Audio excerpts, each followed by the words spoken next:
Ward number 20 में इस्लाम party का सबसे बड़ा चेहरा खालिद हाजी की धमाकेदार एंट्री।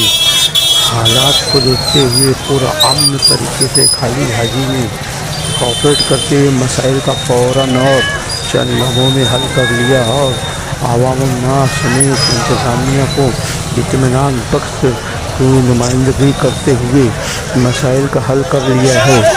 गैर अवामी हजूम देखा जा सकता है। फिलहाल सैलानी चौक सियासत का मरकज बना हुआ है।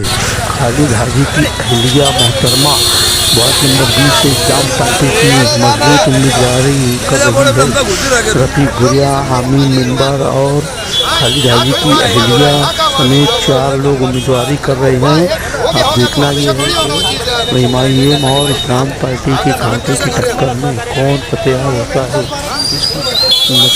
फतेह किसकी नसीब में मुकद्दर बनती है, इस पर सबकी नजरें मरकूज है। खालिद हाजी गुरुवार समेत पूरे शहर का एक खास और मोतबर चेहरा बना हुआ है। खालिद हाजी नौजवानों में काफ़ी मकबूल और मशरूफ और मारूफ हैं। खालिद हाजी नौजवान दिलों की धड़कन बने हुए हैं। खालिद हाजी की सियासी, समाजी, तालीमी, तिब्बी, मजहबी, मिली और दीगर तमाम शोबों में नुमाया मकाम हासिल है। खालिद हाजी को देखते हुए नौजवानों में जोश पैदा हो जाता है।